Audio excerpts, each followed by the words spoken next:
preseason polls probably don't really mean a whole lot at the end of the day, but they do them, so the least we can do is talk about that.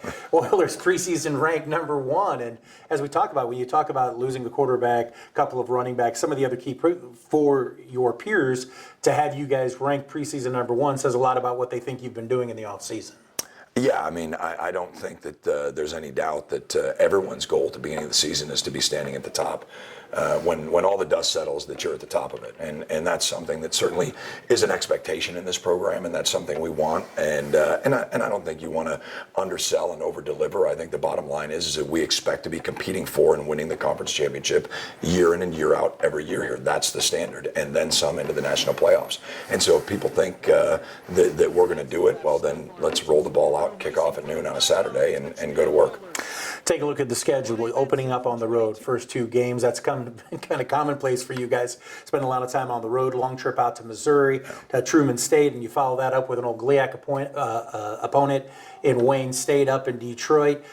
Getting off to a good start certainly is going to be key for you guys. I think so, and I think Truman State is a very formidable opponent when it comes to opening the year. They are a very detailed football team. They're a physical football team.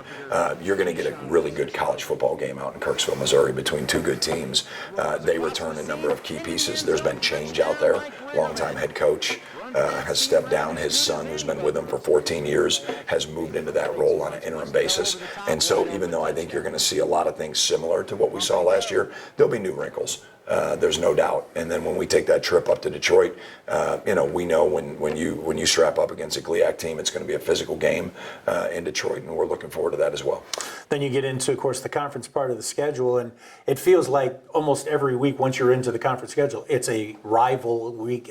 You got Ashland, you got Hillsdale, you got the team up 224, since we're not saying their name anymore. But I mean, it really does become a bit of a gauntlet for you guys. Well, yeah, I think when you talk about these teams in our league, with the exception of a couple of the outliers, obviously Kentucky Wesleyan,